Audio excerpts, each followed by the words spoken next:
friend আজি আমি তোমালোকৰ চেপ্টাৰ ম্যাথমেটিক্সৰ লেসন 11 টু যাৰ নাম হল ডেসিমেল ফ্ৰ্যাকশন যাৰ নাম কি ডেসিমেল ফ্ৰ্যাকশনস যাক আমি অসমীয়াত কি বুলি কওঁ দশমিক ভগ্নাংশ এই চেপ্টাৰটোৰ এটো ইন্ট্ৰোডাকশন ভিডিও হ'ব ইয়াত মানে আমি বুজিম যে ডেসিমেল কি হয় ফ্র্যাকশন কি হয় সো আমি ফ্র্যাকশনটো পাইছো আমি চেপ্টাৰ 7 ত আমি পাইছো ফ্ৰ্যাকশন কাক কয় হয় নহয় ফ্ৰ্যাকশন মানে কি আমি যাক অসমীয়াত কওঁ ভগ্নাংশ আৰু সো ডেসিমেল মানে কি হয় ডেসিমেল মানে হয় আমাৰ দশমিক তো এই চেপ্টাৰৰ এই আটাইবোৰ বস্তুৰ বিষয়ে আমি ইয়াত শিকিম ঠিক আছে সো ইয়াত আমি আটাইবোৰ বস্তুৰ বিষয়ে শিকিম এটা কৰি স্টুডেন্ট তোমালোকে ইয়াৰে যি ফ্ৰ্যাকশন আছে এই ফ্ৰ্যাকশনটো তো তোমালোকে পাই আহিছা ফ্ৰ্যাকশন আমি কোড পাই আহিছো চেপ্টাৰ 7 ত আমি পাই আহিছো ফ্র্যাকশনক আমি অসমীয়াত কি কওঁ ভগ্নাংশ অসমীয়াত আমি কি কওঁ তাক ভগ্নাংশ আকৌ ভগ্নাংশ মানে কি আছিল ভগ্নাংশ মানে হল সো এটা বস্তুৰ কেইটামান কি অংশ যেনে কোৱাচোন মইটো সিম্পলি কৈ দিও যেনে মই ইয়াত আছে এটা আপেল ইয়াত ধৰা এটা আপেল আছে আপেলটো ধৰা এনেকুৱা হল এই আপেলটোক তুমি কেইটা ভাগ কৰিছা আপেলটোক তুমি তিনিটা ভাগ কৰিছা মানে তিনিটা কি হল টুকুৰা হল যিয়ে হোক সো মই এনে দিলো আৰু এটো এনেকুৱা তিনিটা টুকুৰা কৰিছা কিন্তু এই তিনিটা টুকুৰা এই সম্পূৰ্ণ আপেলৰ কি হ'ব এটা টুকুৰা তিনিটাৰ এভাগ হৈ যাব খবৰ নাই কোৱা সো তিনিটা ভাগৰ এটা ভাগ হল ইয়াৰ এটা টুকুৰা আমি ইয়াক সো এই ভগ্নাংশ মানে কোনো এটা বস্তুৰ কেইটামান অংশ তাকে আমি কি বুলি কওঁ ভগ্নাংশ সো যাক আমি কওঁ ফ্র্যাকশন মানে কি সো ফ্র্যাক মানে হল তোমাৰ ভঙা অংশ ফ্ৰ্যাকচাৰ হৈ যোৱা তোমালোকে শুনিছানে নাই যে মোৰ হাত ভাঙি গল মোৰ হাতটো ফ্ৰ্যাকচাৰ হৈ গল ভঙা অংশ ঠিক আছে সো তো এইবোৰ বস্তুটো আমি জানো যেনে চোৱাচোন ভগ্নাংশ আকৌ কেই প্ৰকাৰৰ আছিল ভগ্নাংশ আছিল তিনি প্ৰকাৰৰ এটা কি আছিল প্ৰপাৰ ফ্ৰ্যাকশন আৰু নহয় প্ৰপাৰ ফ্ৰ্যাকশন to proper fraction আৰু এটা কি আছিল দুই নম্বৰ আছিল আমাৰ improper fraction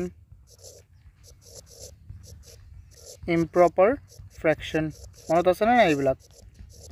যাক আমি অসমীয়াত কি কই কিটা কোৱাচোন মনত আছে না তোমালোকৰ অসমীয়া গিটাও সো 3 নম্বৰত আছিল আমাৰ কি mixed fraction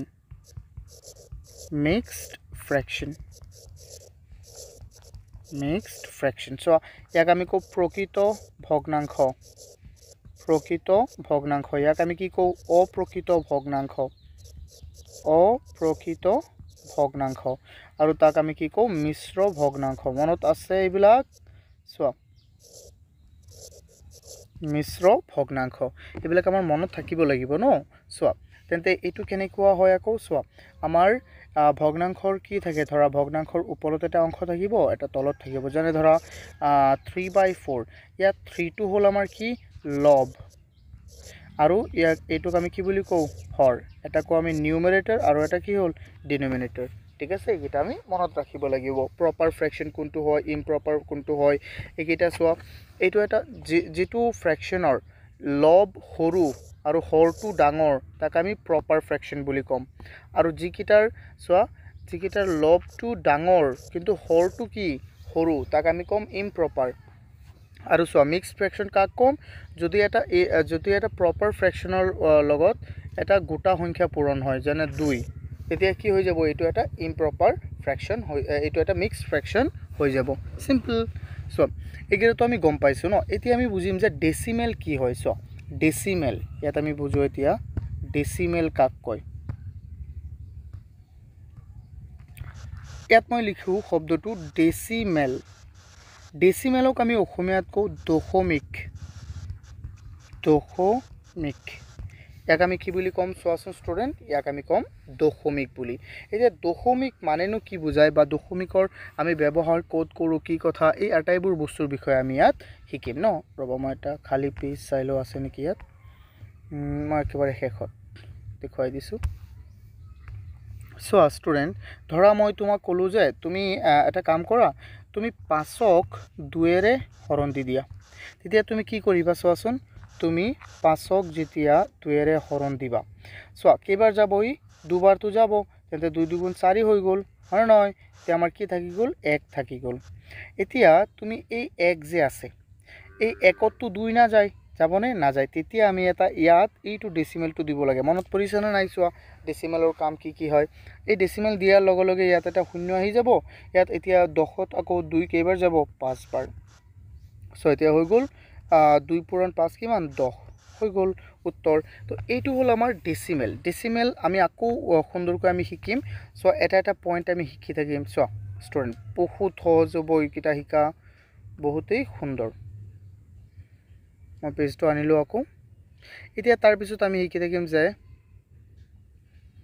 এইকিটা বস্তু শিকিম চোৱা তোমালোকৰ এই বস্তুবোৰ মনত আছে নে চ্যাপ্টাৰ 1ত আমি পাই আহিছিলো 1 10 100 1000 10000 এইকিটা মনত আছে নে নাই চোৱা মই আকৌ লিখি দিও এইকিটা তোমালোকক এইকিটা মই লিখি দিছো চোৱা কি আছিল আমাৰ প্ৰথমটো আছিল আমাৰ যেনে মই এটা সংখ্যা লিখিলো ধৰা 3 4 6 1 7 ইয়াত এই সংখ্যাটো এই 7 টো হল আমাৰ 1 ৰ ঘৰৰ এই 1 টো কাৰ ঘৰৰ এই 1 টো হল আমাৰ 10 ৰ ঘৰৰ হয় নহয় এই 6 টো কাৰ ঘৰৰ 1000 ৰ 100 ৰ ঘৰৰ কাৰ ঘৰৰ 100 ৰ ঘৰৰ হয় নহয় তাৰ পিছত চোৱাচোন এই 4 টো আমাৰ কি এটো হল আমাৰ 1000 ৰ ঘৰৰ টি দি বুজাইছো আমি আৰু এটো কি হয় 10000 টি বুজাইছো সো এটো মনত আছে না নাই সো প্ৰথমে আমাৰ হ'ব কি 1 সো 1 এইকিটা ইয়াতো দিয়া আছে এইকিটা ভালদৰে চোৱা তেতিয়া বুজি যাবা এটো হল আমাৰ ইয়াতো 1 টো দিয়া নাই এটো ইউনিট দিছে ইউনিটক আমি 1 বুলি কলেও হয় তাৰ পিছত হল 10 তাৰ পিছত হল 100 তাৰ পিছত কি হয় 1000 হয় নহয় সো ইয়াত মই এটা সংখ্যা লিখিছো চোৱাচোন ধৰা মই ইয়াত এটা সংখ্যা লিখিছো 3410 ডেসিমেল পয়েন্ট 34 আচ্ছা ইয়াত তোমাৰ এই 0 টো কি হ'ব 1 ৰ ঘৰৰ এই 1 টো কি হ'ব 10 ৰ ঘৰৰ হয় নহয় এই 4 টো কি হ'ব এই 4 টো হ'ব 100 ৰ ঘৰৰ 100 তাৰ পিছত এইটো কি হ'ব এই 3 টো কি হ'ব আমাৰ 1000 ৰ ঘৰৰ হয় নহয় 1000 কিন্তু এই যে ইয়াক আমি কি বুলি কম ইয়াক আমি কম ডেসিমেল পয়েন্ট ইয়াক আমি কি বুলি কম ডেসিমেল পয়েন্ট কিন্তু এই 3 টো কি হ'ব এটো কি 1 ৰ ঘৰৰ হ'ব নাই এটো কি হ'ব চোৱাচোন ষ্টুডেন্ট এটো হ'ব আমাৰ 10th এটো হ'ব কি 10th এটোক মই বেলেগ কালাৰেৰে লিখো সো তে বেছি ভালদৰে বুজি পাবা হ'বলা সো এটো কি হৈ যাব আমাৰ 10th এটো হ'ব আমাৰ 10th আৰু এই 4 টো কি হৈ যাব আমাৰ এটো হ'ব আমাৰ 100 এটো হ'ব আমাৰ 100 সো ষ্টুডেন্ট এই 10th ক যে আমি অসমীয়াত কি কম জানা দশমাংশ কিন্তু এই 100 ক আমি কি কম জানা শতাংশ এবিলাক আটাইবোৰ বস্তু বুজি পাবা সোৱা ইয়াত যে তোমালোকে কি কৰিবা যেনে এটো 10th ধৰা মই ইয়াত শব্দটো লিখিছো কি আমি যে ইয়াত লিখিছো 10th ইয়াত যে মই লিখিছো 10th এই যে th লগোৱা আছে না এক্সট্ৰা এটা th লগোৱা আছে না ইয়াত এই th টো লগাই থাকিলে তুমি বুজিবা যে এই 10th তে কি বুজাইছে জানা তেতিয়া তুমি বুজিব লাগিব যে 10 ৰ এভাগ এটো বুজাইছে এটো বুজিব লাগিব যেনে 100 লিখিছো মই 100 সো এটো 100 তেতিয়া এই যে লাষ্টত যে এটা th লগোৱা আছে না নাই এই th কি বুজাইছে ইয়াত যে এখৰ কেইভাগ এখৰ এভাগ আকৌ চোৱা মই যেনে আৰু লিখিম মই ধৰা লিখিলো এফালে 1000 কি লিখিছো মই 1000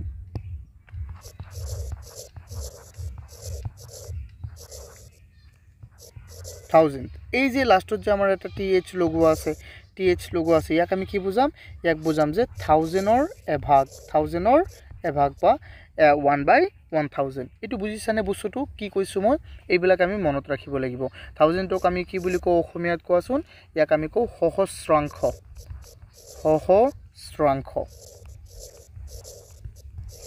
অসমীয়াত আমি কি বুলি কও ইয়াক সহস্ৰাংশ তো মই আটাইবোৰ বস্তু তোমালোকক কৈ দিও আকৌ মই ৰিপিট কৰি দিছো সোৱা প্ৰথমে আহিব কি আমাৰ সোৱা ইয়াত ধৰা মই আৰু এটা সংখ্যা লিখিছো সপোজ মই এটা সংখ্যা লিখিছো 1432 ডেসিমেল পয়েন্ট 167 ইয়াত এই 1 টো এইটো এই 2 টোৰ পৰা আমি আৰম্ভ কৰোঁ 2 হ'ল আমাৰ 1 আৰু এইটো হ'ল আমাৰ কি 10 এই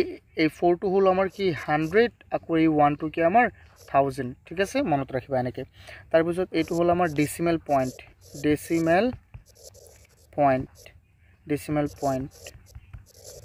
যাক আমি অসমীয়াত কওঁ ভগ্না কি কওঁ আমি তাক আমি দশমিক আৰু চোৱা এই 1 টো হৈ যাব আমাৰ 10th এই 6 টো হৈ যাব আমাৰ কি এই 6 টো হৈ যাব আমাৰ 100 মনত ৰাখিবা 100 আৰু এই 7 টো আমাৰ কি হৈ যাব 7 টো হৈ যাব আমাৰ 1000 ঠিক আছে চোৱা এই 10th টো মানে হল এইটো মানে কি হয় জানো 1/10 আৰু এইটো মানে হল 1/100 এইটো মানে কি হয় আমাৰ 1/100 আৰু এইটো মানে কি হয় এইটো মানে হয় আমাৰ 1/1000 সিম্পল 1/100 1/1000 1/100